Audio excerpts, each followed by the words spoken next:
कृष्ण जन्माष्टमी बना अद्भुत संयोग। बस एक चुटकी हल्दी और तुलसी का पत्ता चमका देगा आपका भाग्य, होगा सभी परेशानियों का अंत। राधे राधे दोस्तों, कैसे हैं आप सब। दोस्तों, भगवान श्री कृष्ण के जन्मोत्सव के रूप में जन्माष्टमी का पर्व मनाया जाता है। यह पर्व भगवान श्री कृष्ण को समर्पित है। इस दिन भगवान श्री कृष्ण की कृपा प्राप्त करने के लिए विधि विधान से भगवान श्री कृष्ण का पूजन किया जाता है और मध्य रात्रि के समय में भगवान श्री कृष्ण का जन्मोत्सव मनाया जाता है। भगवान श्री कृष्ण को झूले पर बिठाकर झूला झुलाया जाता है। शास्त्रों के अनुसार भाद्रपद मास की कृष्ण पक्ष की अष्टमी तिथि को रोहिणी नक्षत्र में भगवान श्री कृष्ण का जन्म हुआ था, इसलिए इसी दिन भगवान श्री कृष्ण का जन्मोत्सव मनाया जाता है। इस बार रोहिणी नक्षत्र प्राप्त नहीं हो रहा है और अष्टमी तिथि 18 अगस्त को रात 9:20 पर शुरू होगी और 19 अगस्त की रात 11 बजे समाप्त होगी। एक मान्यता यह है कि क्योंकि भगवान श्री कृष्ण का जन्म मध्य रात्रि में हुआ था और 18 अगस्त को मध्य रात्रि में अष्टमी तिथि रहेगी, इसलिए जन्माष्टमी का व्रत पूजन 18 अगस्त को किया जाएगा। एक अन्य मान्यता के अनुसार अष्टमी तिथि 19 अगस्त को सूर्योदय के समय रहेगी, इसलिए पूरे दिन और रात में अष्टमी तिथि मान्य होगी, इसलिए 19 अगस्त को जन्माष्टमी का पर्व मनाना श्रेष्ठ रहेगा। 19 अगस्त को जन्माष्टमी मनाने के पीछे एक अन्य कारण और है। जन्माष्टमी पर व्रत रखा जाता है। जन्माष्टमी का व्रत रखने से 1000 एकादशी व्रत के बराबर पुण्य फल मिलता है। जन्माष्टमी व्रत का पारण अष्टमी तिथि और रोहिणी नक्षत्र समाप्त होने के बाद करना चाहिए। इस बार रोहिणी नक्षत्र तो प्राप्त नहीं हो रहा है, लेकिन अष्टमी तिथि 19 अगस्त की रात 11 बजे समाप्त होगी, इसलिए अगर 18 अगस्त को व्रत रखेंगे तो व्रत का पारण 19 अगस्त की रात 11 बजे के बाद कर पाएंगे। और 19 अगस्त को व्रत रखने वाले भक्त 20 अगस्त को सुबह सूर्योदय के पश्चात पारण कर सकेंगे। इसलिए सभी बड़े मंदिरों में जन्माष्टमी का पर्व 19 अगस्त को ही मनाया जा रहा है। मध्य रात्रि के समय 19 अगस्त को पूजन का शुभ मुहूर्त रात्रि 12:03 से रात 12:47 तक का है। जन्माष्टमी पर व्रत भी रखा जाता है। जन्माष्टमी के व्रत को व्रतराज कहा जाता है। जन्माष्टमी के व्रत के सभी नियम एकादशी व्रत की तरह ही होते हैं। इस व्रत में अन्न का सेवन नहीं किया जाता। जन्माष्टमी व्रत में रात्रि के समय लट्टू गोपाल का विशेष रूप से पूजन किया जाता है। निसंतान दंपत्ति इस दिन अगर सच्चे मन से बाल गोपाल का पूजन करते हैं तो उन्हें संतान सुख की प्राप्ति होती है। साथ ही संतान से संबंधित सभी समस्याएं दूर हो जाती हैं और संतान दीर्घायु होती हैं। निसंतान दंपत्तियों को जन्माष्टमी पर रात को कृष्ण जन्म के समय भगवान श्री कृष्ण को बांसुरी अर्पित करनी चाहिए। मान्यता है कि जन्माष्टमी का व्रत करने से सारे पाप नष्ट हो जाते हैं और भगवान श्री कृष्ण की कृपा से मनोकामना पूर्ण हो जाती है। दोस्तों, जन्माष्टमी का दिन व्रत और पूजा के साथ साथ उपाय के लिए भी बहुत ही शुभ माना जाता है। हिंदू धर्म में 4 रात्रियों का विशेष महत्व बताया गया है। यह 4 रात्रि सिद्धि पाने के लिए और मनोकामना पूर्ति के लिए सबसे महत्वपूर्ण होती हैं। इन 4 रात्रियों में से एक रात्रि है मोह रात्रि अर्थात जन्माष्टमी। जन्माष्टमी पर किए गए उपाय बहुत ही जल्द सफल हो जाते हैं। आज की इस वीडियो में हम आपको जन्माष्टमी पर भगवान श्री कृष्ण की कृपा प्राप्त करने का एक बहुत ही आसान और असरकारक उपाय बताने जा रहे हैं। शास्त्रों में बताए गए इस उपाय को जन्माष्टमी पर करने से भगवान श्री कृष्ण की असीम कृपा प्राप्त होती है और धन संबंधी सभी समस्याएं जल्द ही दूर हो जाती हैं और बिगड़े काम बनने लगते हैं। दोस्तों, यह उपाय आपको सिर्फ 2 तुलसी जी के पत्ते और थोड़ी सी हल्दी से करना है। उपाय करने के लिए स्नान करके स्वच्छ वस्त्र धारण करें। आज के दिन पीले, हरे, लाल, गुलाबी किसी शुभ रंग के वस्त्र ही धारण करें।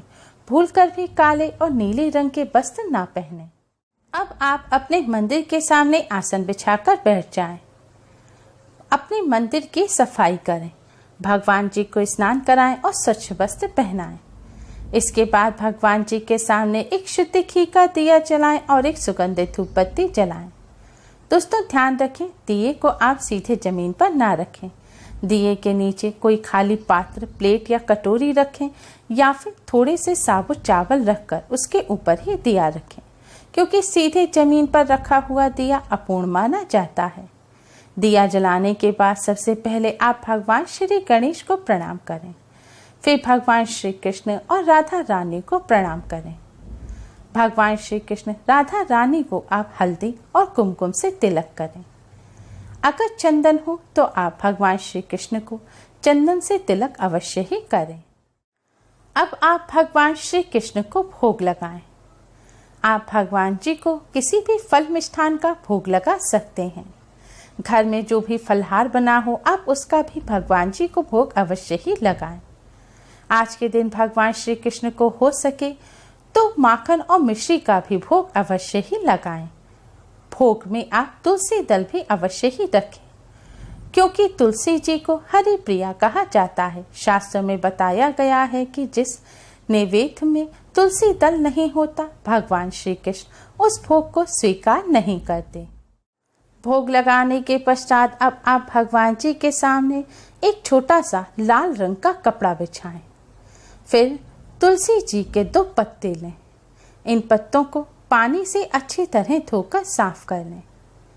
पत्तों को साफ करने के बाद आप एक तुलसी के पत्ते पर हल्दी से तिलक करें। तिलक करके इस तुलसी जी के पत्ते को आप भगवान श्री कृष्ण का नाम लेते हुए भगवान श्री कृष्ण के सामने रखे हुए लाल रंग के कपड़े पर ऊपर रख दें।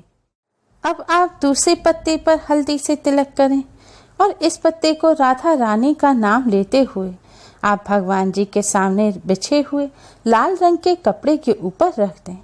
इसके बाद भगवान श्री कृष्ण राधा रानी से हाथ जोड़कर अपने कष्टों को दूर करने की प्रार्थना करें, धन संबंधी समस्या को दूर करने की प्रार्थना करें। इसके बाद आपने भगवान श्री कृष्ण के सामने जो तुलसी जी का पत्ता रखा है उस पत्ते को उठाएं और अपने दाहिने यानी कि राइट हैंड में लें। इसके बाद भगवान श्री कृष्ण के मूल मंत्र का 108 बार जाप करें। मंत्र इस प्रकार है: कृष्ण कृष्णाय नमः, कृष्ण कृष्णाय नमः। यह भगवान श्री कृष्ण का मूल मंत्र है। इस मंत्र का जाप करने से व्यक्ति का अटका हुआ धन प्राप्त होता है। इसके अलावा इस मूल मंत्र का जाप करने से घर परिवार में सुख की वर्षा होती है। दोस्तों ध्यान रखें, भगवान श्री कृष्ण के इस मंत्र का जाप आपको तुलसी जी के पत्ते को अपने हाथ में रखकर ही करना है। मंत्र का जाप करने के बाद आप इस पत्ते को पुनः भगवान श्री कृष्ण के सामने रख दें। अब जो दूसरा पत्ता है आप उसे उठाएं और उस पत्ते को भी अपने दाहिने यानी कि राइट हैंड में रखें। इसके बाद राधा रानी के नाम का 108 बार जाप करें, यानी कि राधे राधे का आपको 108 बार जाप करना है। राधा रानी के नाम का जाप करने मात्र से ही व्यक्ति समस्त बंधनों से मुक्त हो जाता है और श्री हरि स्वयं भक्त के सत्कार को दौड़े चले आते हैं। राधा रानी के नाम का जाप करने वाले के लिए दुनिया में कुछ भी असंभव नहीं है।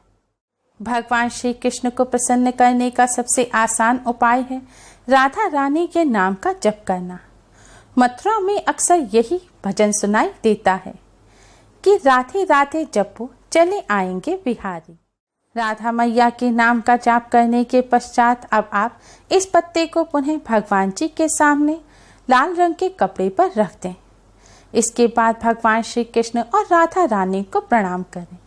अब इन दोनों पत्तों को आप इसी लाल रंग के कपड़े में बांधकर एक पोटली तैयार कर लें।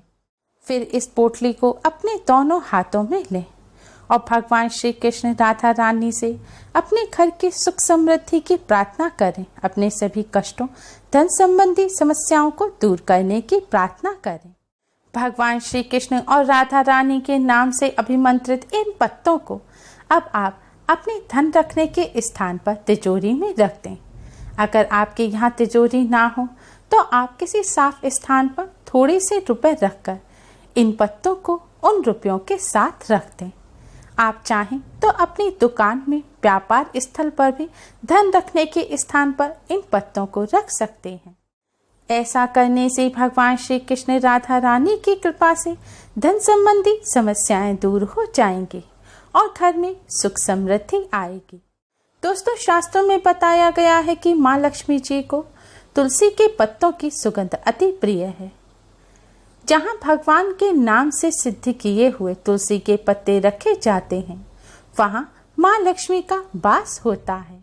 दोस्तों, इस उपाय को करते समय आपको इस बात का ध्यान रखना है कि आपने जहाँ ये तुलसी जी के पत्ते रखे हैं वह स्थान साफ होना चाहिए और आप तुलसी जी के इन पत्तों को अशुद्ध हाथों से ना छुएं।